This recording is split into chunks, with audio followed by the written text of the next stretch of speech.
Good evening and welcome to the Temple of Speed, the Autodromo Nazionale Monza, or the third round of the VMS Contender Series, the support series, of course, to the Virtual Motorsport Pro Championship. My name is Edward Hunter. It's Nicolas Domino on broadcast direction. And yes, our contender field looking to put on another spectacular show after the first two rounds in the Algarve and at Mount Fuji, of course, a week ago, or last Friday then. So as qualifying begins and we wait for the GT3 field to be released, now might be a good point to look at our championships, of course. There is you do get to drop your worst result from the season so far. Here is the Hypercar results from Fuji. Mikolai Hutrushki, of course, has won the first two races on the trot, dominantly at Fuji, very narrowly from Walter Natrilla at the Algarve. Walter Natrilla, after missing the first race, is back. Because he's got that second place from the Algarve as his best result. Tobias Blumschein finished second at Fuji, which is why he's equal with Walter Natrilla. Then Paul Lepere was third in both races. Missing out on that second place at Fuji means he is fourth at the moment. Romain Marchand, who was second for a lot of the race in Fuji, is fifth on 12 points. And it's Maxime Barbier, sixth. Kevin Gellin and another Porsche in seventh. Santiago Barrios in eighth. Michel Balayon in ninth in the Toyota. And then Lexi Taylor rounds out the top 10. In the GT3 class, it's very, very close, with Maciej Kaspersik and Vaskin Simonian a win each in their two BMWs. Then it's Marin Bessier, second in both races. He is third, so he has got that sort of safety cushion. Marin Bessier is essentially the Kieran Prendergast of this championship. He's even driving a McLaren too, for good measure. Jeremy Leites is fourth, consistent in and around the front runners there on 15 points. Then Lucas Korsch, who was third at Fuji, this like Leites was at the Algarve. They're both joint fourth position. Olivier Brenu is showing on here twice, which is slightly confusing because Brenu, of course, was fifth at the Algarve and then crashed out on the first lap at the Fuji race, of course.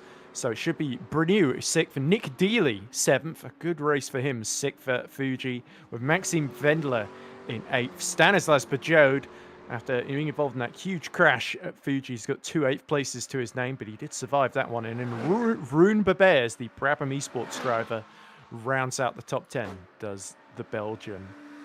2 points to his name then. And there is Rune Babers, looking to do better than 10th this time around. But look at those windscreen wipers. You can tell that a drizzle is starting to form at the Monza circuit then, which is going to make these first few laps very, very treacherous indeed. Not seen the weather forecast for this round, but you can see the track surface. It's very, very slippy indeed. And I'm sure if there are any updates on the weather, Nick should be able to whisper them in my ear during the commentary. But yeah, you can see the rain falling in the track as Roomba Bears has a massive tank slapper coming out of the Alboreto Parabolica, the final corner. It's going to compromise his run on this start-finish straight, and he wisely decides to bail for the pit lane then. It looks like this shower may have caught a couple of our teams and drivers a little bit unawares then, because it was dry, of course, in practice.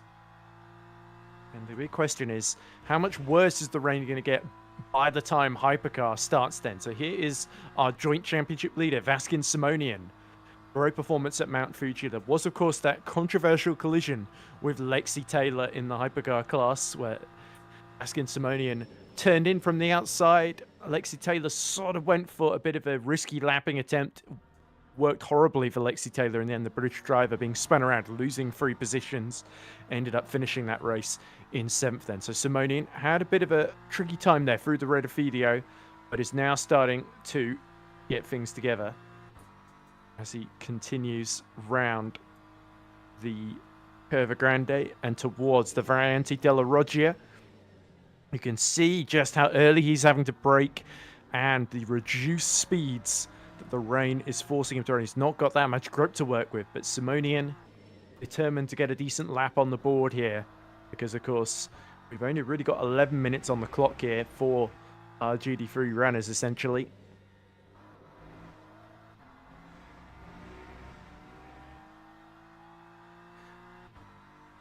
So we're being told by race direction that we are expecting a wet start for the race. So this rain is set to continue throughout qualifying, following which it will begin to dry out over the 40-minute sprint race then. So that could be really, really interesting in terms of we've not had a race like that before in VMS Championship yet so far in Le Mans Ultimate in terms of timing the change to the dry tires. We had Sebring that started off dry and then became a wet race in the Pro Series.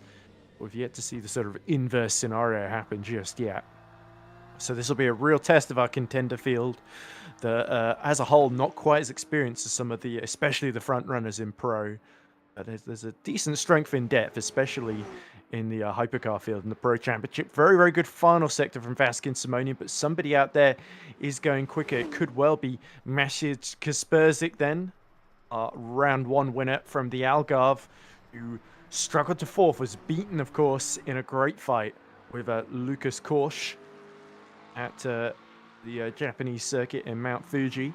And there's Jeremy Leitas, another consistent driver, survived a big collision with Tobias Blumschein that I think Blumschein mercifully escaped punishment for when he went off track, rejoined, and then outbroked himself into the hairpin.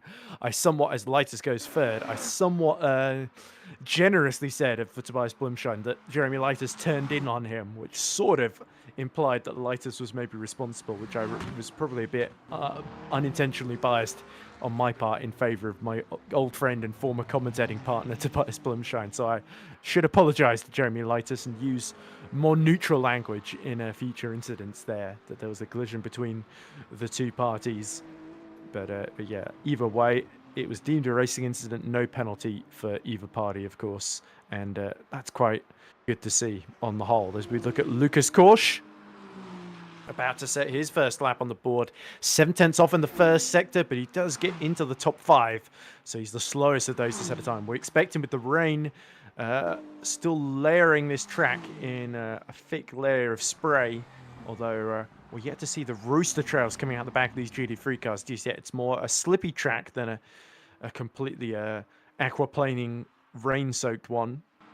There's a big field spread. You see Jerome Mitral has now gone 6th fastest, 3.5 seconds off of Marin Bessier, who now goes fastest in his 59 McLaren, about 6/10 quicker than Maciej Kasperzik there. Simonian trying to fight back, a little bit slower in the middle sector, but purple time in the final sector. He's really finding the time on the run from Ascari and out of the Alboreto Parabolica, as Jeremy Leitas now goes for Ascari. That is positive for Vaskin Simonian then. Getting closer and closer to Marin Bessier. And Bessier, of course, who was on pole in the Algarve, one of the quickest drivers in the championship, has certainly been able to get some great pace out of the McLaren, but yet to get that win on the board. And with your worst result being dropped out of the 8 rounds this season in Contender, it's very, very crucial that you get as many wins as possible and as many podium appearances as possible. You never know how mixed up things to get by the end of the season. Marin Bessier is fastest of anybody in the middle sector and only 9 thousandths off in the first on his provisional pole time. You look at the line he takes here through the Alboreto Parabolica, the rear drifting out on that McLaren 720S as he fights for control on exit there, but he took quite a wide entry, sort of stayed wide to try and carry as much speed as possible, but he was 6/10 off.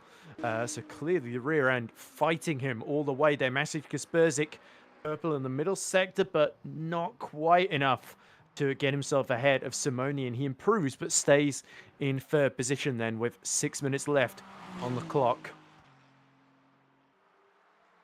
And everybody apart from Wendler and Olivier, surprisingly, yet to set a lap time there. But everyone else has at least gotten a lap on the board. Jerome Mitral at the back has improved to only 2 seconds off the pace. He's starting another lap now in the number 70 McLaren. Him and Rune Babers, I think, are really going to be fighting for what is currently 6th position. Wendler is also out on track, not far off starting his first lap. So it looks like Wendler and Olivier are waiting as late as possible for the best track conditions. Wendler on his first lap, a second off the pace in the first sector, though. So we'll have to see as he starts another run who is improving out there at the present moment then. Looks like the rain has sort of stayed roughly the same. We haven't seen the track get massively worse so far, but that could change come the hypercars. It's always a little bit difficult to tell from the outside, of course. We see it, another purple time in the middle sector, but oh, as he gets a massive tank slapper on the exit of Ascari there, dips a couple of wheels on the gravel. So that really shows you how much these cars are on a knife edge in these conditions. And this is where your contender field are really going to earn their money, especially the GT3 field. They haven't got quite so much downforce to help them out in that sort of situation. It's all down to the reflexes of the driver, the setup for the car. Those that have got the car a little bit lower to the ground may find the rain really fighting them. So some of the field may have gambled on a dry setup and hope that by the time they get to midway through the race, we're in dry conditions and they're able to make up ground when the track comes towards them rather than away from them as it is at the present moment. So there could be a little bit of a risk inherent here as Vaskin Simonian has another moment on the exit of Ascari, because of course that's such a tight exit. You're trying to carry so much speed. It's a real eye of the needle corner, Ascari. Don't forget, of course, such a low downforce track. A lot of these cars will be running very, very skinny wings, especially at the rear. These GT3 cars as Mitral sets an improved lap time. Not enough to get into sixth position as we see more yellow flags out there. Maxime Wendler is on a personal best. This could be a time that gets him within 1.5 seconds in a pole position, which could be enough to jump Rune Bears then as he makes the run into the pit lane and decides to abandon the lap anyway. So clearly not a strong final sector then. 4 minutes left on the clock as we cut to Jeremy Leitas. And Leitas looks like he's had a few adventures out there, has the Frenchman. One of 3 Frenchmen in the top 4 of the standings, of course, along with Simonian and Bessir, Jeremy Leitas. And probably the least experienced of them all, at least in Le Mans Ultimate terms, according to his profile on the SimGrid website. And actually, it's the inverse. He's the most experienced. Or the middle. It says intermediate next to his name, whereas Marin Bessir says rookie, somewhat interestingly, which belies the fact that he's been consistently in the top 2 so far this season. Korsch then, about to complete a little bit of a moment there, but he holds on to it well, arrests the slide in that Ferrari. Romain Marchand says Olivier has a qualifying ban for causing the collision with Stanislas Pajot at Fuji then. So there is your answer. LJT asks, what happened to Raish life-saving? So, of course, Raish was a man in the comments of the previous race where he gambled that he bet that Lexi Taylor was going to win, and he bet his 401k payments on it, which of course in America is your sort of tax life-saving sort of payments. Message Kaspersik then starts what could well be his last flying lap then. So crucial moment for him to try and get onto pole position here. He's just under 3/10 off at the present moment. The windscreen wiper going back and forth on that BMW as he reaches the apex. And is it me? Is the track looking just a little bit drier? The rain definitely seems to have temporarily ceased at the present moment, even if the track is still treacherously slippy, especially in the braking zones for the chicanes here. Out of the Curva Grande he comes into Variante della Roggia. Brakes lighting up, he goes over the curb on exit, but it's neat and tidy so far for Kaspersik. He's just under 2/10 off Marin Bessir's time in the first sector, but it's a personal best. This is looking neck and neck with Simonian at the present moment. Wendler, he is in the pits, so his qualifying is done. He will do no better than 8th. looks like Kaspersky will be the last man over the line, so nobody else setting competitive lap times then. As we wait for the middle sector time to come out, and it's purple. There we go, a 10th up. So Kaspersky is really pushing it, but desperately trying to make sure he's not going to throw this lap away over the curb there on the exit of Ascari. Taking a few more risks, though. We can message Kaspersky.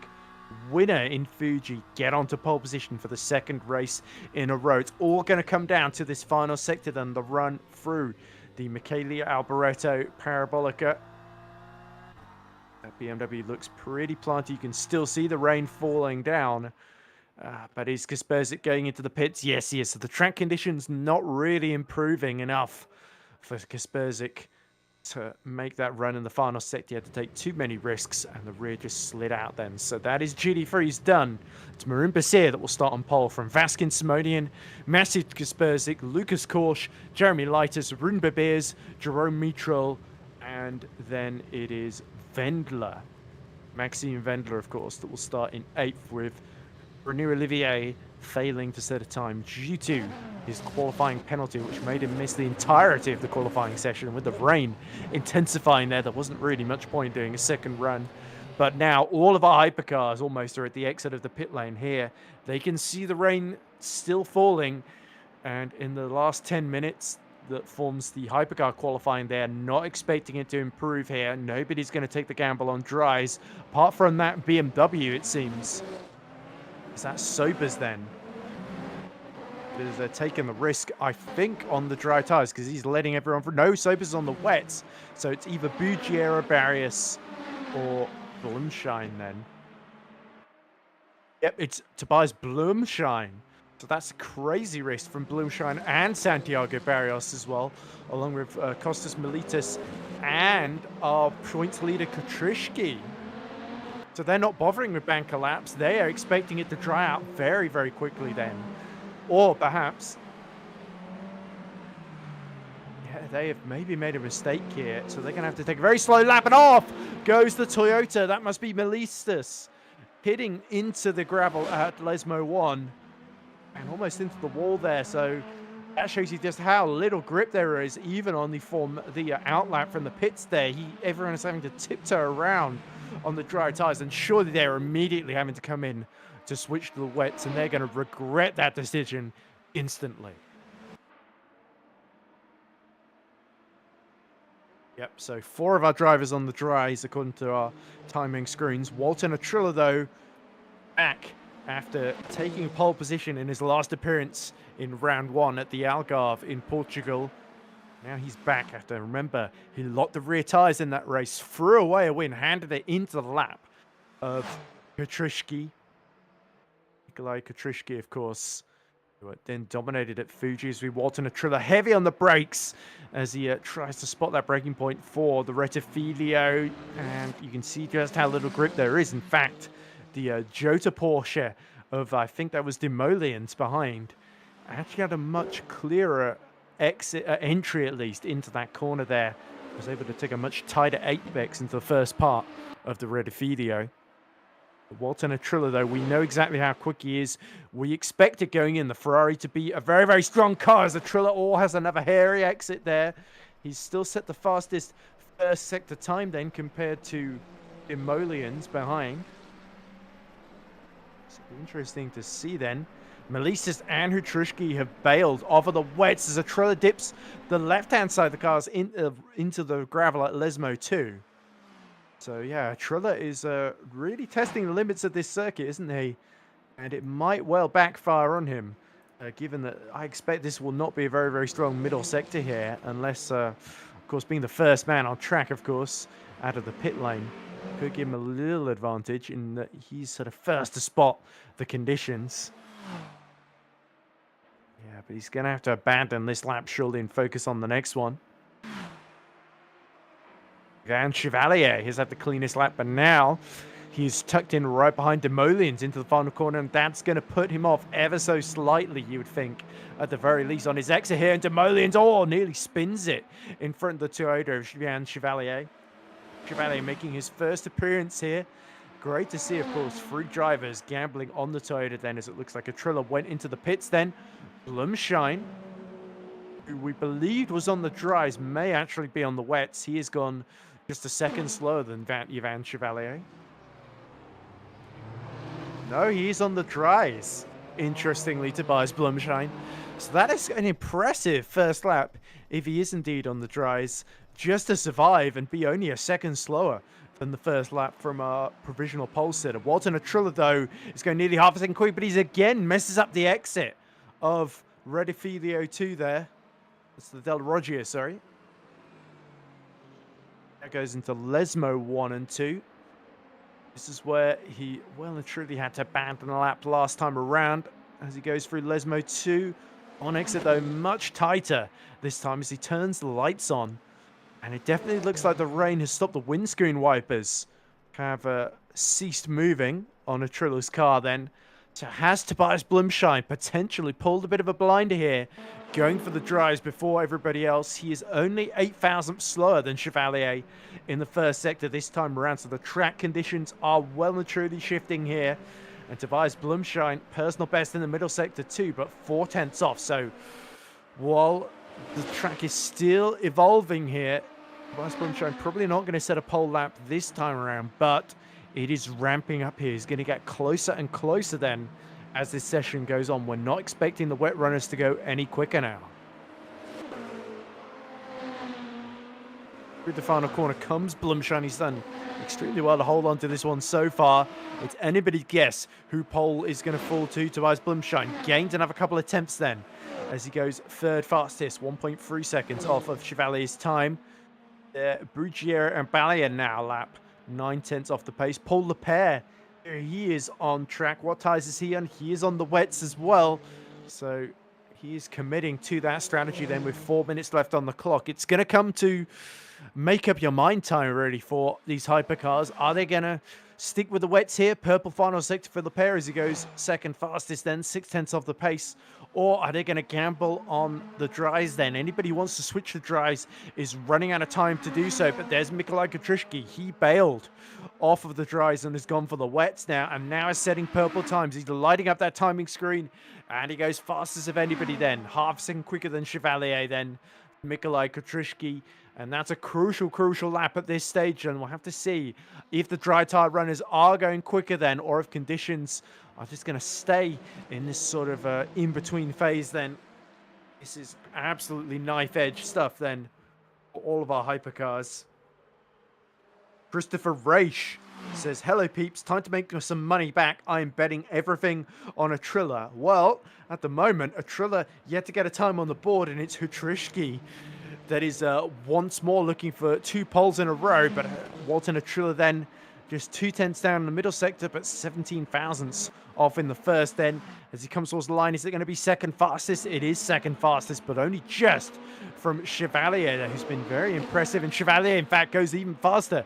3 tenths off Petrushki, as we see Sachin Sobers then out of the final corner. Purple in the first sector. He takes third now from Walter Atrilla then. Is Tobias Blumschein going any faster? It doesn't look like it. Looks like he's about to cross the line just ahead of them. And actually, he outbrakes himself into the first corner there and now has to negotiate the slalom that is the off-track chicane there to slow the cars down, prevent them from gaining an advantage of missing the first chicane. Paul Lepere sets another lap, 1:41.8. That's only good enough for third then, ahead of Sachin Sobers. So Hutrishki now is just starting to stretch his legs then, even though the track in theory should be just verging into dry tire territory. But it's the wet tires. There we go, 1:41.0. Mikolaj Kutrishki is just absolutely hooning it now, running away. Look at him flashing those lights at the BMW, exiting the pit lane in front of him. And is that one of our BMW? That must be Barrios, I think, gambling on the dry tires. And he is 4 seconds off the pace, last of the hypercars at the moment. So it's a risk worth taking for him in the final 2 minutes or so. Ivan Chevalier, who was on pole early in the session, now fighting to stay in second position in that Toyota with Paul Lepere, Sachin Sobers, and Walter Atrilla nipping at his heels. Don't forget about the other Toyota, Balion as well, not too far off the pace either. All of those drivers on the wets with Blumschein, highest of those on the dries, in 7th at the moment. Has he maybe pushed his tires a little bit too far in those wet conditions, and now maybe they've cooled down a little bit too much. Chevalier now goes up to second. It's 3/10 off the pace then ahead of Walter Natrilla. So this is good performance by him. Lexi Taylor goes up to 7th then, 1.3 seconds off the pace. So here's another driver that switched to the Joda Porsche livery.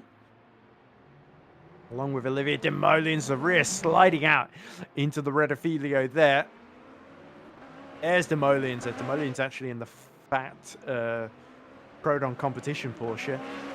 Apologies for getting them mixed up there. It was, of course, the Lexi Taylor that I think was right behind Atrilla in the opening stages of qualifying. Walter Atrilla, though, sets a purple first sector, so the risk starting to pay off. Oh, but he goes really, really wide as the rear hangs out into Lesmo 1. That is going to compromise his run through Lesmo 2 here. And in fact, somebody else behind has gone even faster in the first sector, but there's a yellow flag behind him on track. We're not sure who that's for. So Walter Atrilla then taking risks as he tries to snatch pole from Hutrishki, his old sparring partner from the Algarve. But Atrilla, it's not looking good enough then. In the middle sector, he's looking for second at best at the present moment in that 83 Ferrari. Can the yellow Ferrari get onto the front row, or will Yvan Chevalier, who's looking very, very strong in the middle sector there, jump him? So it's going to be very, very close then as they complete their final laps. The clock has extinguished then. Atrilla, it's a run to the line then from the man second in Hypercar. Of course, the Finnish driver across the line he goes. He's second fastest, but it's immediately started from Yvan Chevalier, who misses out on pole from Hutrushki by 14 thousandths of a second. But Tobias Blumschein, he's going quicker than all of them.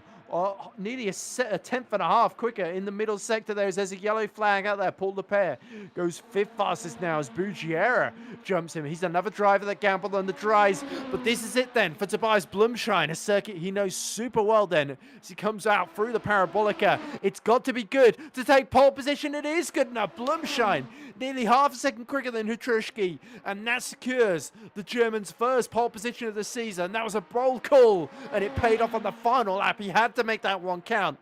And Blumschein, who was so superb in combat at Fuji, now sees himself starting right at the front of the grid after a calculated risk, with the track just falling into his hands on the final lap there. Santiago Barrios, another to gamble on the dries, but he gets the final corner wrong. He's in 12th at the moment. Can he sneak into the top 10 at least? No, he can't. So Santiago Barrios will be kicking himself. At least he kept it out of the barriers there with some good car control.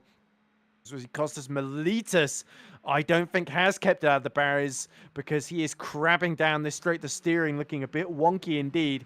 He will start in 10th, so the wets completely overheating then at the end of this session.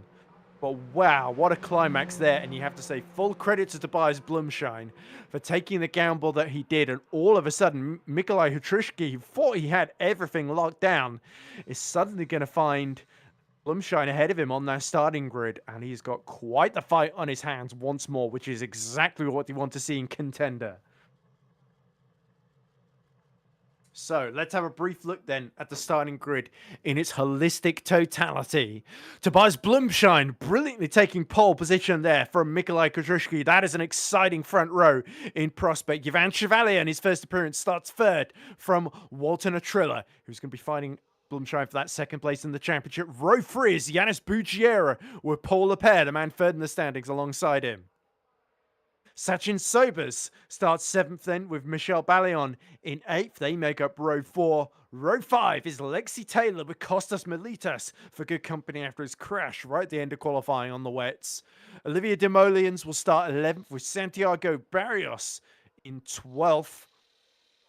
And that is all of your Hypercars, with GT3 being led by Marin Basia with Vaskin Simonian alongside him. That is going to be close as well, with Matis Kasperzik in 3rd. Lucas Korsch is 4th. So all our top 4 in the GT3 standings right together. Row 9 is made up of Jeremy Leitas with Rune Babers right alongside him. Then it's Jerome Mitral on row 10 with Maxime Wendler. Just in 20th overall as well. Row 11, Brenu Olivier missed qualifying. Plenty of ground to make up in the race. He'll be looking for a much cleaner first couple of laps this time around. And Lord knows he needs it after not scoring any points then at the last round in Fuji. That is going to be a dropped round for him. So then, Tobias Blumschein, it's all going to plan so far, but now the real test is about to begin. We heard that it was going to be a wet start for the race, but with it drying out at the end of qualifying sooner than I think a lot of the Hypercar field expected, this could be an interesting situation then. Will the rain reappear and then dry out again, or will it actually be a dry race throughout? That would be certainly unexpected at this phase, but so far, everybody sees the sun is out. It may well be, as we wait for the grid to form, a dry start. But you have to say, Mikolaj Hutrishki is going to find Tobias Blumschein, who told us in the interview after Fuji that the Algarve and Fuji were circuits he didn't know quite as well because he didn't drive them quite as often in R Factor 2 in the championships he raced there. But now we're going into familiar territory for the likes of VEC competitors as well. Monza was only a couple of rounds ago at the end of last year, of course, in the Virtual Endurance Championship. And Tobias Blumschein, a former winner of Division 2 and a top 4 finisher in Division 1 as well for the Van Wall team. And yep, bone dry circuit, of course, you can see it on front of you, so that confirms a dry start. So after a wet qualifying that just dried out right at the end, we are looking for a dry race, and that will certainly be a little bit of a mixed bag for Hutrishki because he finds himself behind Blumschein, but he will certainly get the opportunity to get a lovely tow from the back of Tobias Blumschein. A couple of these Hypercars yet to update their tyre choices because it's showing Hutrishki on the wet along with Walton and Triller. We expect that to change unless they know something that we don't. Okay.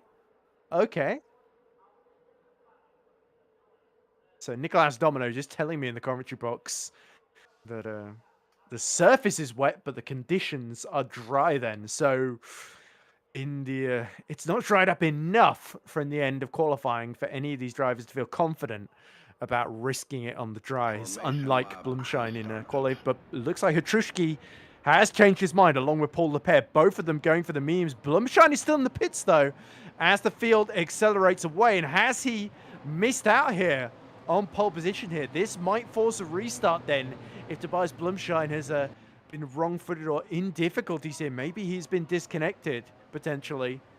That is big drama and a huge shame after such a fantastic qualifying for him to miss out. You see the rooster tails being thrown up from the back of Hutrishki's car here, but he's going to start this race on mediums, potentially. Tobias Blumschein desperately trying to get out of the end of the pit lane, potentially back into the server as well if he has been disconnected. This is a tough call for race direction then. Either way, Tobias Blumschein is going to be really unfortunate here as we go to green flag, and it's Mikolaj Hutrishki that gets wrong-footed immediately because Chevalier and a Triller zoom past on the wet tyres. They've got so much more traction. The BMWs of Sobers and Bugiera side by side on their wets as well. And it's Ivan Chevalier on his debut that's got the inside here for the Red video, but a Triller goes all the way around the outside and retakes the lead then on the first lap here at Monza then. So a controversial start here. Those gambling on the mediums feeling the pain at the moment, but they think it's going to dry up really quickly and that they can survive so far. Meanwhile, most of our front runners in GD3 are all on the wets, with just a couple near the back gambling on the mediums. In fact, Simonian is one of them as well, actually. Our point joint leader in the championship with Basir and Kasperzik sticking on the wets. They are 1 and 2 at the present moment here. And there is actually Simonian getting past one of the BMWs. Is that Tobias Blumschein, who has actually rejoined the order, and he's gone for the wet tyres here. So all is not lost for Tobias Blumschein as he gets past Lucas Korsch then. He's actually gotten ahead of Kasperzik, so I believe. And potentially, no, not Kasperzik, it was Babers that he's ahead of, I think. Mitral there. So Mitral actually gets ahead of, so Korsch has started on the medium, sorry. I'm getting very confused with all these tyre choices because the GD3 tyres are a different colour to the Hypercar tyre compound choices. So it's all black in GD3, but the Hypercars get the luxury of choices. Oh, big moment for Kasperzik, and that allows, you can see how big the BMW M3 GD3 is compared to the Hypercar, which looks like a Mini by comparison. Funnily enough, Mini also owned by BMW technically. But anyway, Walton Atrilla then leading up front as we see Mikolaj Katrushki losing further ground. Now Lexi Taylor passes Katrushki then. All of a sudden, the man who bet on Lexi Taylor last time, which of course is Christopher Reich, is now looking very, very sensible. Oh, big moment in the background there is that Demolians there, and Bougier overtakes Demolians off track. They'll have to get that position back, and why is he doing so well? But even on the wet, it is absolutely lethal in the braking zone for the Redifilio then. Oh, Mikolaj Katrushki's hoping that it dries up super quickly, but the moment him and Paul Lepere are just plummeting like a stone down the order. Walton Atrilla's got the biggest smile of all because he's extending that gap to Chevalier to over a second now almost in the overall lead. As Sachin Sobers, he wouldn't expect to be on the podium at this phase. Yeah, he's definitely cleared Bougier, who's been all over the show in this first stint. Meanwhile, Tobias Blumschein, 3 seconds off the back of Santiago Barrios, who makes up the rear of the Hypercar field at the moment. There is Paul Lepere looking extremely vulnerable then, right for the pickings. Oh, another big moment for Olivier Demoliens as he's just avoided by Tobias Blumschein through Lesmo 1. But Demoliens is just absolutely overheating those wet tyres at the moment. And perhaps now, as we see the rooster tails disappear on the back of these cars, this could be where medium runners start to reap the benefits then. But it's still going to be treacherous out there for at least the next few laps. As we see the leaders in GT3, Basir and Kasperzik, I think very, very close to one another here. And Maciej Kasperzik looking to steal the win from Marin Basir, much like he did in the opening round, on the first lap, in fact, at the Algarve, of course. Bayers, surprisingly, has gone from near the very back of the field in sort of 6th or 7th all the way up to 3rd. 3 seconds down on these two. So him and Mitra, the big winners here, because Korsch and Simonian went for the mediums. And in fact, look at this, Simonian fighting back then. So are we seeing the mediums start to come into their own in the GT3 class, perhaps? They're able to hold on a bit as we see, pit stop here. And it's Santiago Barrios going for the medium tire, the dry tires here for the next 35 minutes here. So that should see him through to the end. We're not used to seeing pit stops then in the these sprint races here in Contender, because they're only 40 minutes. That's enough to get to the end on one fuel tank.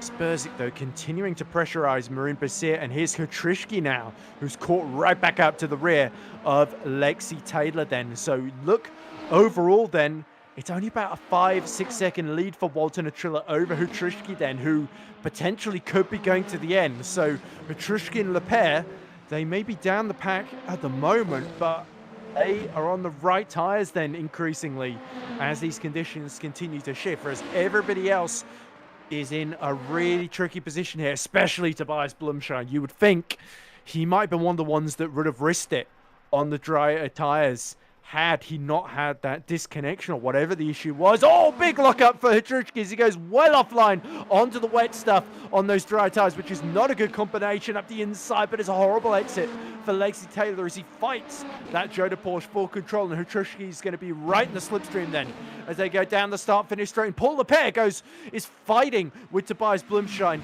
for 9th position then. So Blumschein then on the wet tires is caught right back up to Lepere then on the mediums. Lepere could well be just about starting to see his fortunes turn around, but not yet as Tobias Blumschein snatches that 9th position off him. That was very aggressive on the brakes there for Tobias Blumschein, who positioned himself incredibly well, and now he's got to pick up those Toyotas. The good thing for Blumschein is now everybody ahead of him, apart from Katrushki, is in the same situation tire-wise as we cut to Kasperzik, the BMW, all over the back of Marin Basir. Basir has got to fight to hold on to this lead, of course, because these two are both on the wets, let's not forget. Basir up the inside, then defending as Kasperzik buzzing around menacingly in that BMW M3, cuts to the inside, well over the curb over the Redifilio. That will compromise his exit then through the Curva Grande there. And Marin Basir holding his nerve, holding steady. The win is up for grabs here. It could go any way in both of our classes here. Will it be Atrilla or Katrushki that's called it right in Hypercar? And in GT3, it's Basir versus Kasperzik versus the man made the different call on the strategy, which of course was not Kaspersky, but Vaskin Simonin, who we believe is right behind Mitchell and Babers at the present moment. In fifth position, first of our medium tire runners, not making quite as much ground as I think you would have hoped, stuck behind Jerome Mitchell. We'll keep an eye on that progress. Don't forget about Babers, still within about 4 seconds of these two. He's not being dropped by a second a lap or anything like that. Room Babers, who of course is well down the championship order, doing a very respectable job then. The Brabham Esports drivers. Into the pits comes Lexi Taylor from fourth position. That hands fourth to Hutrushki, and now Paul Lepere is trying to follow Tobias Blumschein past the Toyotas. Michel Balian gets the ready feed here wrong. Is now holding up Paul Lepere then, potentially on these mediums, as we see a Toyota getting out the way. That's somebody not on the lead lap then. I believe that might be Balistas actually that's hit trouble here. And Paul Lepere going up the inside. Oh, a brief lock up at the brakes. There's not enough space left by Kostas Melitas, and Paul Lepere, who has really had a nightmare start to this race, now finds himself making contact with Melistas there. Melistas sort of wasn't really particularly cooperative going into the apex there at the Variante della Roggia. So 31 minutes left to go. It's been chaotic so far. Atrilla leads Chevalier by 1.2 seconds. Sobers third, 1.4 seconds behind. And Kutrishki starting to close on them, 2.4 seconds behind Sobers. So he is only about, let's see, 3 seconds. He's about 5.3 seconds off the lead as we see. That was a little bit of a weird timing screen glitch there, but Atrilla definitely still holding the lead, but he has lost a lot of time to Chevalier. Chevalier takes the lead then because Walter Atrilla is in the pits, and there's a BMW following him in. That's Sachin Sobers from third there. So Sobers, who has been sort of mired in the mid-pack, suddenly deciding to follow the race leader in. So that's an interesting call there, but it really hands the advantage to Hutrushki, and potentially Paul Lepere as well is going to be ahead of them despite having that difficulty, losing so much time. He's looking potentially at second position the way things are folding out so far, unless of course it rains again, which might be what a lot of our wet runners are gambling on. The forecast doesn't seem to be indicating that. They're saying dry through to the end.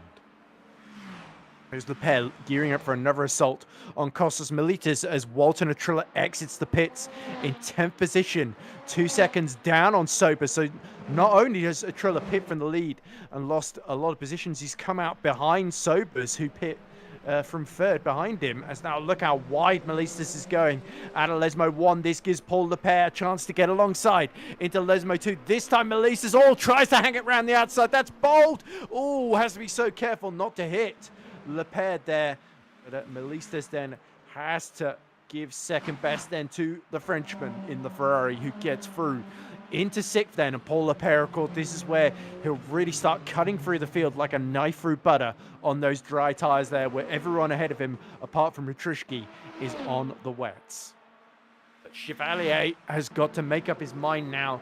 Does he pit for the dries or risk it now through to the end? Because you see Sobers now is 25 seconds down on the next car after his pit stop with 29 minutes left in the race. It's a big gap to make up. You have to be gaining about a second a lap. And Bougier and Blumschein. It's a race to the pits for the BMWs. And it's Bougier that just about hits the pit limiter and gets there before Blumschein. But now it's a race in the pits with the two Toyotas as well coming in at the same time. Demolians, I think, is staying out then. So it's Balian and Melistas deciding they've had enough. And late call there from Melistas right in front of Michel Balian there.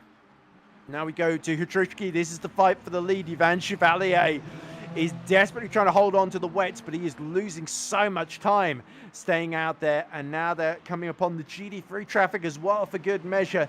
This is just absolutely staying out and hope that there's anything happens that can halt the progress of Hutrushki. But Hutrushki is hovering around menacingly, swarming over the back of the Toyota in that Lamborghini is the Polish driver Mikołaj Hryszki. The championship lead. He's won every race thus far, and he's made what looks like the perfect call at the moment. Ivan Chevalier's just got to hope he can hold the lead for as long as possible. His Hryszki cannot afford to be taken out by Ivan Chevalier, so that's the only weapon that Chevalier's got in his arsenal. But look at the exit that Hryszki's got by comparison to the wet tires on that Toyota. He's going to breeze through round the outside of the straight just after Ascari. There's the lap car just ahead, and Hryszki has played it absolutely perfectly. He takes the lead then with 27 minutes left to go, and Ivan Chevalier has surely got to head to the pits because Leclerc now is only 9 seconds behind and closing a second a lap, possibly more in these conditions. And indeed, he decides to bail. He's had enough.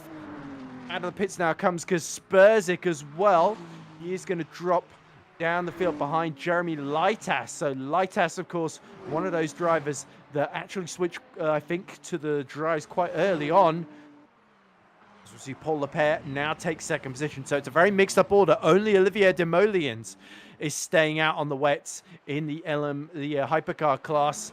But there we go. Bessia, Mitral are both staying out on the wets, but Simonian, Korsch, Leitas all started on the mediums, along with Wendler, I think, as well. And it's Kasperzik, Olivier, and Bobert that have had to change mid-race here. So, Mrs. Kasperzik, this is all about him trying to undercut Marin Bessia here. Marin Bessia knows that if he pits now, he is going to sacrifice victory here. The GT3s, it's a little bit more worth it staying out on the wets here because the pace differentials are a little bit less compared to Hypercar. Well, those on the dries in these conditions are going to be so much faster. And now Tobias Blumschein, having switched to the dries, has to fight through the field for the second time in a row. Michel Balayan offers no defense, but Blumschein goes very, very deep into that first chicane. And unfortunately for him, Michel Balayan, he will have to let him back through then. So the Frenchman back through Tobias Blumschein,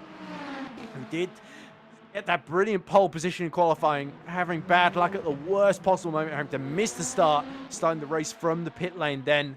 Possibly he may just miss the tire change, but up the inside, all over the curb, and he cuts the chicane again. Does Tobias Blumschein, and this is costing him so much time.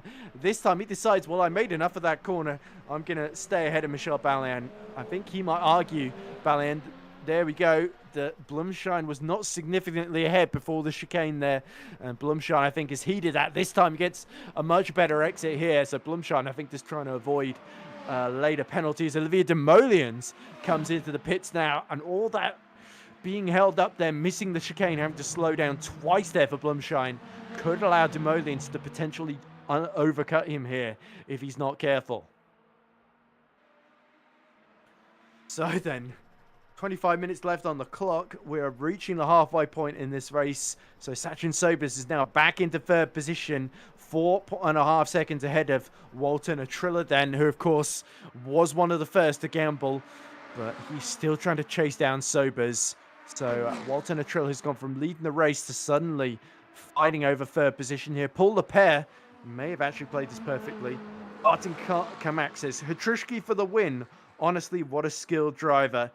Perhaps not only skilled on the track, but skilled at reading the conditions and staying with it in those first few laps where the mediums were definitely not the tires to be on. Blumschein has jumped Demoliens. He's come out right in front of him there out of the Rettifilio. So Tobias Blumschein now on a charge. Has got to make his way through the top 10 then. How different this race could have been had Tobias Blumschein started on pole position. He's going to be so frustrated, I think, come the end of this, because he knows that he did everything right in qualifying, and pole position, it's no good setting pole position if you don't get the start from it. It's a bit of a Pyrrhic victory, really, in that sense, as now we see Demoliens under attack from Balayan, who has to back off into Lesmo 2 here, but Olivier Demoliens struggling to get the dry tires up to temperature here as we cut to Lexi Taylor, who of course has dropped to 5th in all of the action here. Has now got Bugiera for company here of the BMWs that pit him, and Sobers are the ones in the best positions right now. Out of Parabolica comes Bugiera then. As he can't quite get the run on Lexi Taylor. Lexi Taylor looks a bit more confident in these dry conditions than he did in the wet. And that is preventing the progress of Bugiera, who of course had to retire at the very end of Fuji with an issue that I didn't spot in time, but my race director Nicolaus Domino did, and did sort of call it perfectly.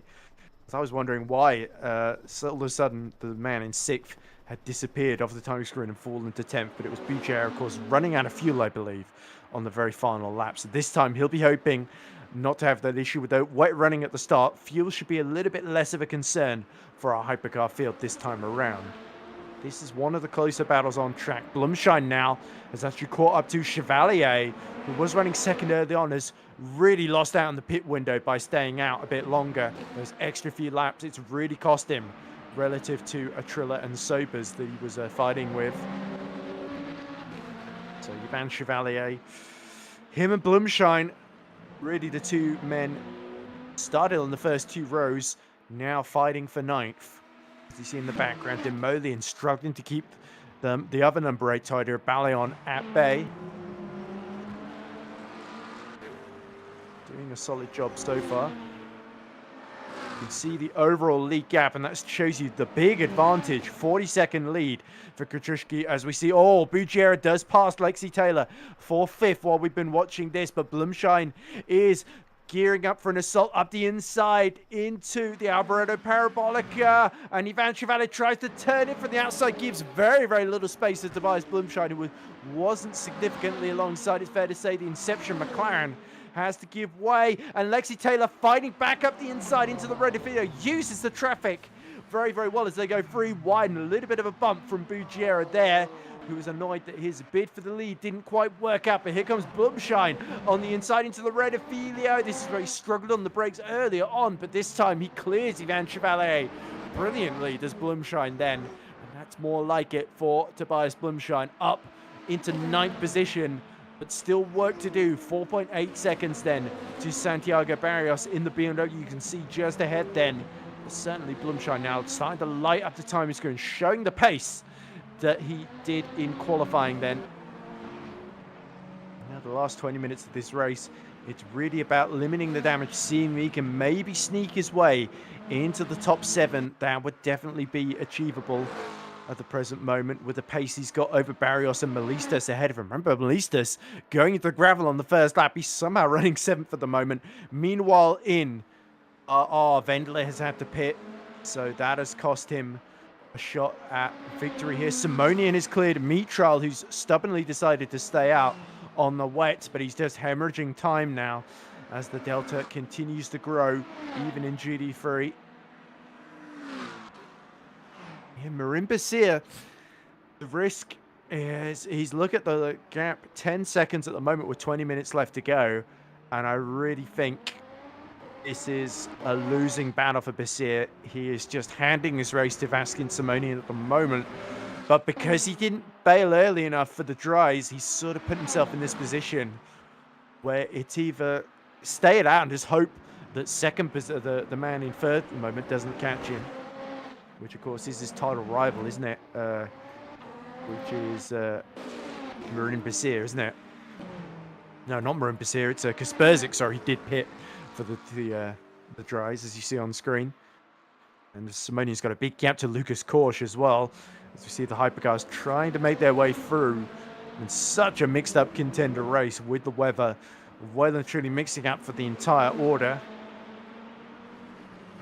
For Hatrushki, though, there's very little battling really to do at this phase. He did the hard work, which is starting on the right tyre for the entire race rather than just the beginning. And Paul Lepere also reaping the benefits with that big gap to Sobers of over 15 seconds.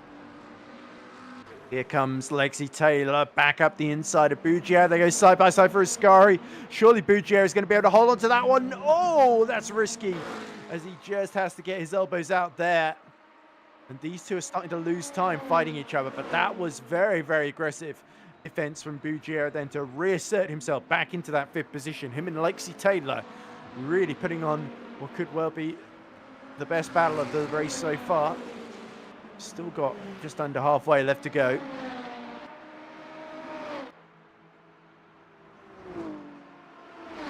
Lisa's now within 2 seconds of this battle. Blumschein is right behind Barrios, 8 tenths in that battle as well, as we see the BMW starting to hold up Yanis Buggiera. And Yanis Buggiera is thinking, oh, why can't this massive BMW GT M3 car let me through? As there is Mitral, who's about to lose the final spot on the podium, I think, to Jeremy Leitus, and indeed he has. Leitus is through into third position as Mitral is ruining that decision to stay out on the wets as he just drops further and further down the order. Him and our race leader doing the same strategy essentially, and it's not paying out at the moment for him or Marin Basia. Simonian now within 7.5 seconds. He is surely going to catch before the end now as we cut to Blumschein and Barrios in the two BMW Hypercars. Similar liveries, but red on the windscreen for Barrios, blue for Blumschein. And Blumschein, oh, not enough space. Surely to Ascaris, they tap each other. And another collision as that was just a little bit too optimistic for Tobias Blumschein.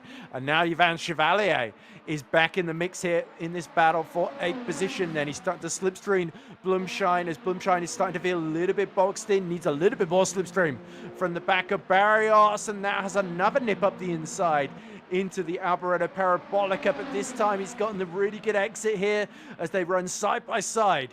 The two BMW Hypercars then, and it's Blumschein that's got the inside then as they go towards the Redifidio again with 16 minutes left on the clock. Blumschein all trying to be crowded out here by Santiago Barrios, who defends aggressively but has to leave room.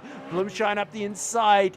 Barrios tries to stick it in there for the second part of the chicane, and this is really just a wall of BMWs then for Yvan Chevalier. And again, Blumschein holds the inside line as Barrios almost attempts to squeeze through the curve of Grand 8. Now Blumschein has got that track position here as Barrios tries to dive up the inside into the De La Roggia chicane, but not able to do so. Blumschein completes the move then, is up into 8th position then with 16 minutes left on the clock. Good little fight this as Yvan Chevalier certainly now re-energized as he sees a chance to get another position in the top 10 on his first appearance, of course.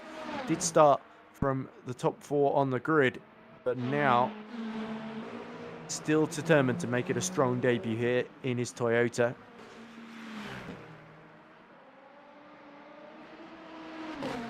Triller, by the way, has cut the gap to Sobers to 3.8 seconds, but Sachin Sobers has actually compared really, really well to the pole sitter from the Algarve.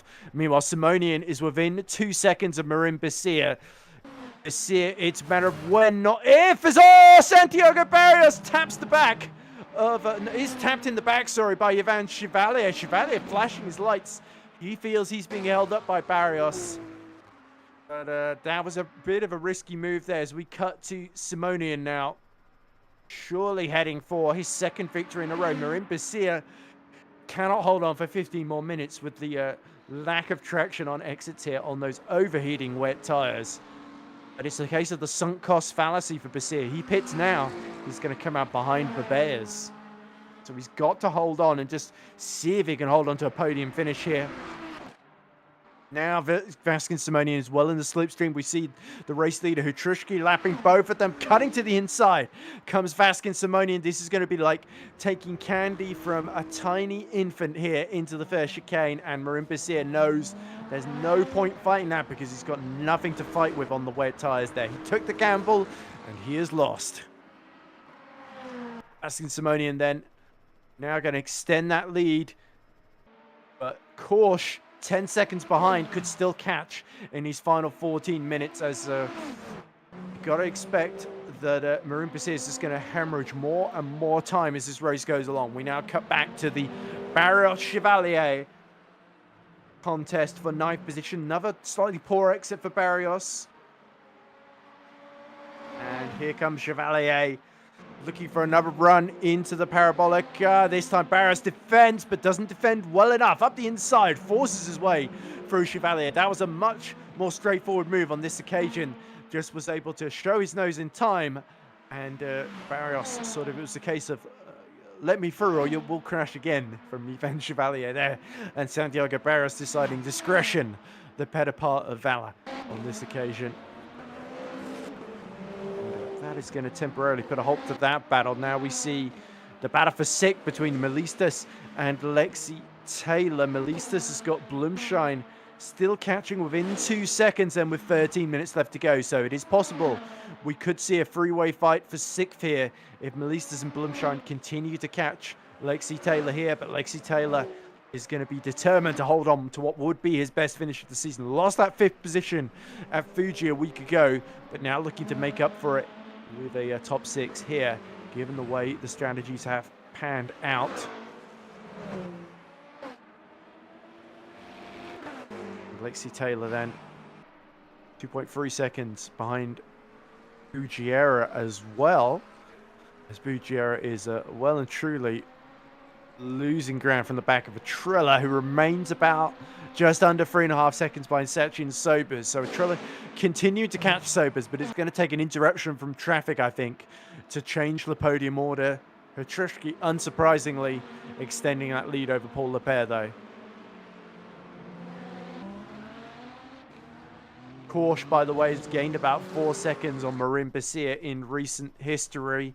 Don't forget, Jeremy Leiter's 4 seconds behind, so Basir could be losing 2 positions before the end of this race, rather than just the one. Still, I think Marin Basir knows it's going to be all about defending when it counts, rather than fighting a lost cause in terms of the battles that he picks here on those wet tires. But again, on those wets, he just put himself in this position that he really didn't want to be in. Tobias Blumshine, he's also got to wonder as well, even with that delayed start, if he had been able to pick the dry tires at the end of the pit lane, he might still be looking at a podium right now. Blumshine, even from the back of the pits, potentially even second ahead of Lepere, such as the pace that he had. But because he panicked, put on the wets, or whatever, well, it might have just been that was the only tires available to him once he rejoined the game, essentially. He's had to make the best of things, and to be fair, he's put on some good moves here. We might be able to see another here on Melistas, who's trying to use the tow from Lexi Taylor to save him essentially from the BMW. But it's Porsche versus Toyota versus BMW then for the final 10 minutes of this one. And Tobias Blumshine to fight from basically from the very back to sixth twice in a row, I think would be a very, very strong comeback from the German here, as we see the McLaren getting well out of the way at the Parabolica Alboreto. And now Blumshine, one of the fastest men on track behind Katrishki, starting to set his sights on that Toyota of Melistas. Melistas sticking to the racing line here, not getting defensive into the red of Filio, but that opens the door for Blumshine just to try and put the scare on the back of Melistas here, who I think may well look a bit worried here, because that 7th position not looking quite so comfortable then in these closing stages. Keep your eyes as well on Korsch. 3 seconds now behind Marin Basir. The battle for second in GD3 is definitely not over.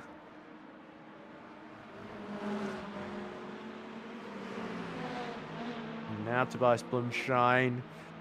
It's got these two cars bunched together. Ideally, he would sort of wish Melistas was a little bit more spread out here, as we see an Inception McLaren hit the gravel, and they're all going to pass him before they reach Ascari here. Surely the blue flag's flying.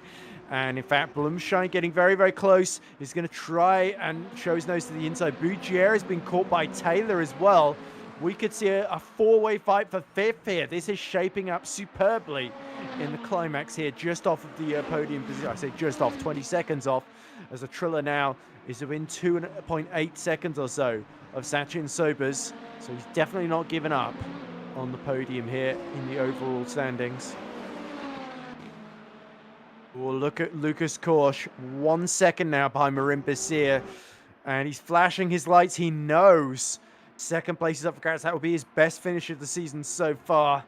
Marin Basir trying to make it 3 second places in a row, but looks like the Kieran Prendergast feat will be denied him. And look at this. It's really, really bunching up here between Blumshine, Melistas, and Taylor, and that's your reverse order in the battle for sixth, with Bugiera only a second ahead of all of them. And this is where the raw pace of Tobias Blumschein is going to really have to be put to the test along with his racecraft. Surely Marin Basir. Oh, this could be very, very tense here because Lucas Korsch is going to hope that he can pass Basir. Oh, and Basir's just holding him up here before this massive pack of hypercars can reach him. Korsch goes up the inside, and look at Bugier being really held up here as Basir tries to fight, and oh, it's getting very chaotic. I think that was a spin for Blumschein, potentially. Oh!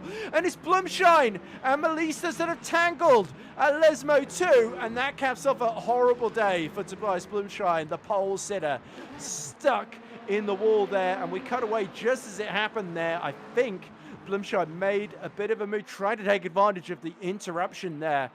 Either way, cautious past Basir for second in GT3 class. And now Bugier has got Taylor all over the back of him, but that was really Blumschein and Melissa tripping up over each other, and a grateful Santiago Barrios inherits 8th, and Chevalier gets up to 7th then. So what a mess that was there, as we see another yellow flag somewhere out there.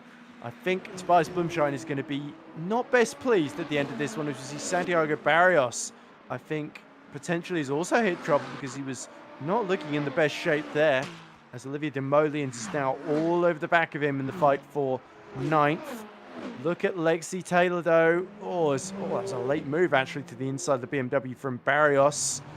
As we see, Leitas now is within 6/10 of Basir, so Leitas is going to steal the podium from Marin Basir. Basir, this is the folly of staying on the wets. If he had pit earlier, there was a chance of maybe holding on to P4, but potentially he's going to drop to P5 here at this rate with 6 minutes left on the clock.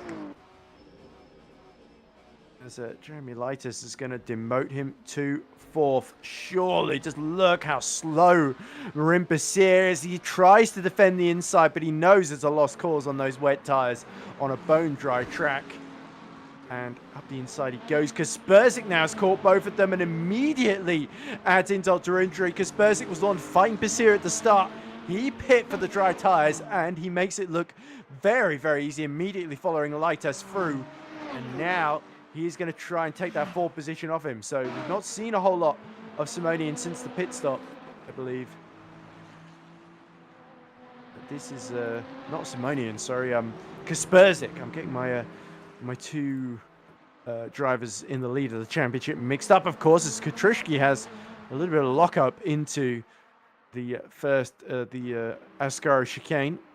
That will not trouble him one little bit. A Triller is within about 1.6 seconds of Sopis here. So Sopis is really starting to struggle in this final few minutes of the race. We could see a battle for 3rd, but we are seeing the battle for 5th rage on between Taylor and Bugiera. Still 8/10 between them. Walton and Triller very, very fired up then. Yeah, look at the pace he's got over Sobers then. So Sobers clearly strategically is outfoxed the likes of a Triller, but in terms of his raw pace, it's a Triller that is lighting up the time screens at the moment, and Sobers has really got to hold on for what would be his best result this season so far, but can he hold on? This is so important for a Triller. Remember, he missed the last round. He can't afford to drop any more. As we see now, Leitas and Kaspersik, this the battle to get onto the final spot on the podium, I believe. 4th position here. Up the inside goes Kaspersik before the corner. Jeremy Leitas has got no option but to give way, but that compromises Kaspersik's exit here. And Leitas, of course, is going to just have to tuck him behind there. So there we go. Kaspersik is actually up to 3rd, sorry. And now it's Korsch then that is about 4.8 seconds up the road. So it's going to be difficult for Kaspersik to get much further up the order, but certainly 3rd after his win in the Algarve and 4th in the Mount Fuji race will be a very good return for him. But Simonian with this result is definitely going to take the championship lead, with Basir down in 5th. In fact, Brenu Olivier, who started the very back of the field, remember that qualifying penalty, he is going to really benefit from switching to the medium tyres when he did. Up the inside he goes. It's not going to even be a contest. Poor man there, Basir, as we see Demoliens trying to go around the outside of Barrios, who loses the rear end and just about avoids hitting the back of Demoliens there. He nearly demolished Demoliens but Barrios is very, very careful there and somehow held on. Sobers, meanwhile, has fought back against Walton Atrilla. The gap now 2 seconds. Atrilla has even made a mistake, or some traffic has played its part there, but that is exactly what Sachin Sobers needed. Oh, Barrios in the gravel. That was a very weird moment there. It looked like steering wheel was a little bit lazy there on exit. And that has actually dropped Barrios into the clutches of Blumschein, who, even after all the horrible misfortune he's had in this race, is now still trying to finish in the top 10. He's not quitting at all till the death here is Tobias Blumschein, and full credit to him. And I thought Nicholas was going to try and tell me something there, but it doesn't really matter. Okay, there was a curb hit there for Santiago Barrios then, so it's just getting a bit wild in these closing stages then. It looks like the only BMW that's had a large amount of luck today has been Sobers and Bugiera, and Sobers still might be pipped here by Atrilla, who's now back within 2 seconds of him. But yeah, Blumschein has not given up on defeating Barrios for 10th then.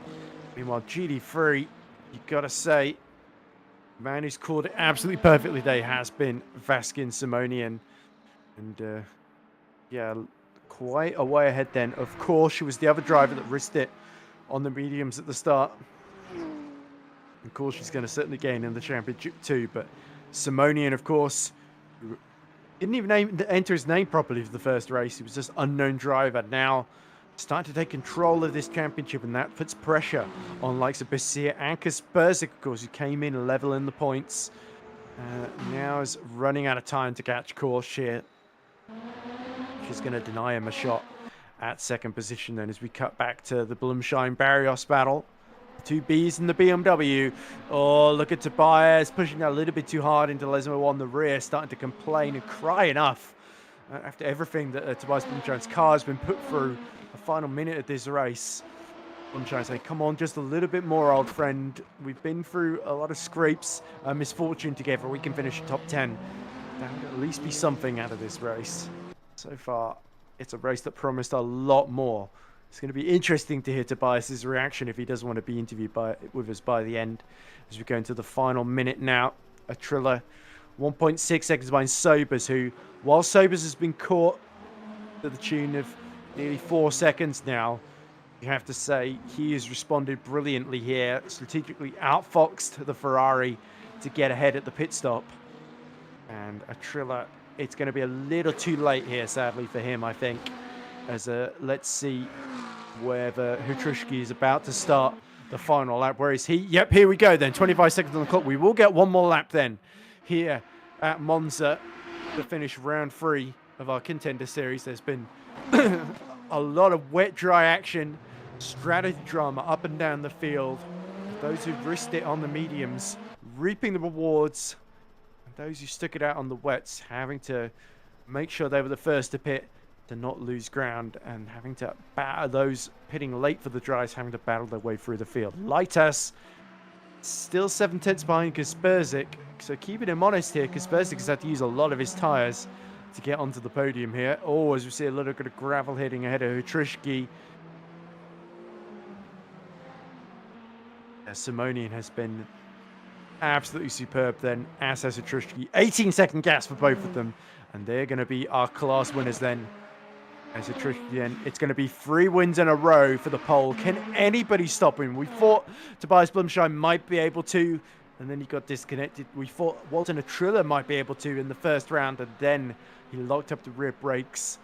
And otherwise, Hutrushki has just been absolutely sublime in every encounter so far this season then.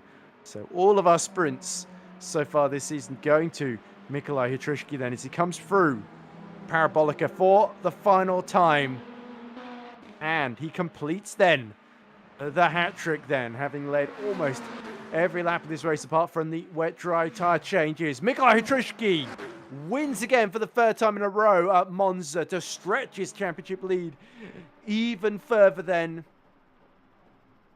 Here comes Paul Lepere, who's going to finish a somewhat distant second, but nonetheless, he also called the strategy absolutely spot on then. in that Ferrari to take his best finish of the season so far. And now Sachin Sobers, he's going to take his first podium of the season as well. So don't forget, Sobers was running all the way down in 17th and second last in the championship. He finished 12th, his best finish before. He beats that by a mile with his first podium here over Walter Triller, who was pretty unlucky today. He had a great chance if he had called the strategy better.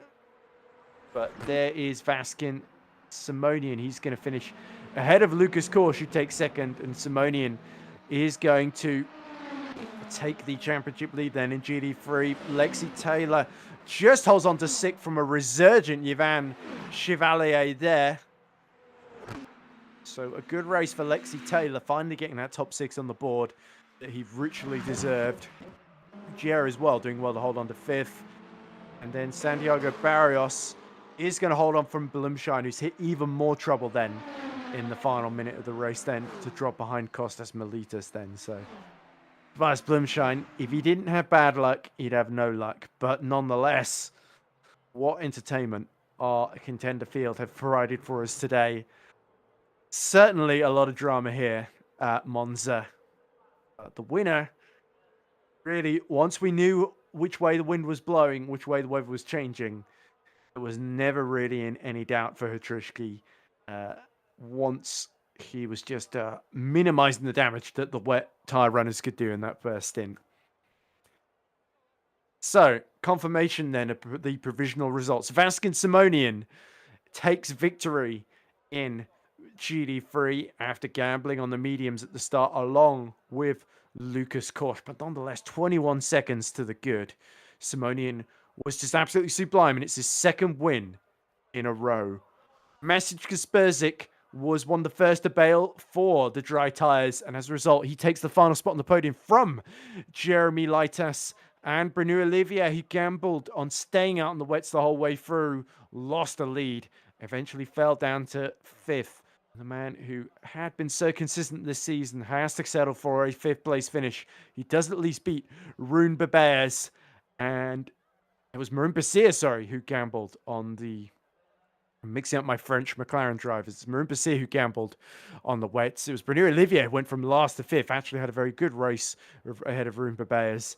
And then Marin Bassir over a minute down in the end on a race that he did lead quite a lot of. Jerome Mitral is a lap down at eighth ahead of Maxime Wendler, who rounds out our 9 GD3 starters then. In Hypercar, Mikolaj Katrushki is victorious for the third race in a row, yet to be beaten in Hypercar and Contender this season.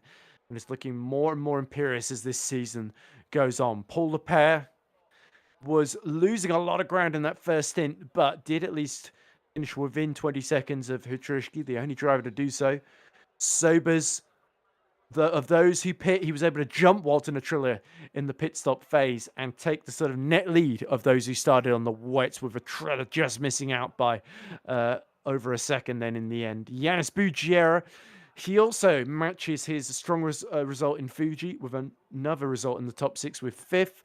Lexi Taylor, after some heartbreak in the first couple of races, does finish in sixth, with Yvan Chevalier in his first appearance at Toyota getting seventh. Michel Balian is eighth. Olivier Demoliens was ninth.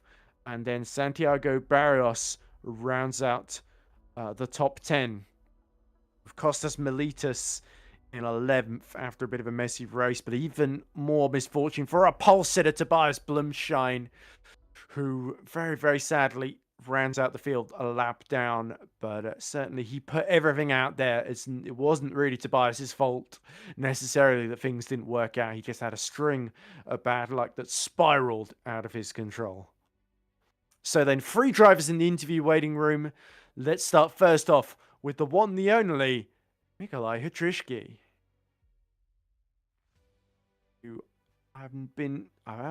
Me neither. I've had my permissions taken away, so I kind of got other stuff to do today. So, you know, if the organizers aren't going to let me keep my permissions, I might just head off and the drivers have to interview themselves. So, you know, it's only Contender. Well, how many people are watching? 4 people, 39, sorry.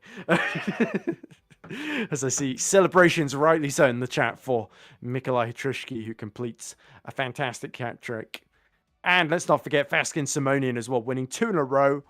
A very good comeback for him after a slightly bad luck lost him the podium at the Algarve. He was dominant in Fuji and dominant here too. Once the medium tyres came to the fore, became the tyres to be on. So I apologize to Hutrushki, Paul Lepere, and Vaskin Simonian because I cannot drag them in. I do not have permissions to drag them in. It doesn't matter which one I pick. And it looks like Vaskin Simonian has lost patience, and I don't blame him either, because so have I. But anyway, my thanks to Nicolas Domino and to VMS nonetheless for putting on a fantastic contender race.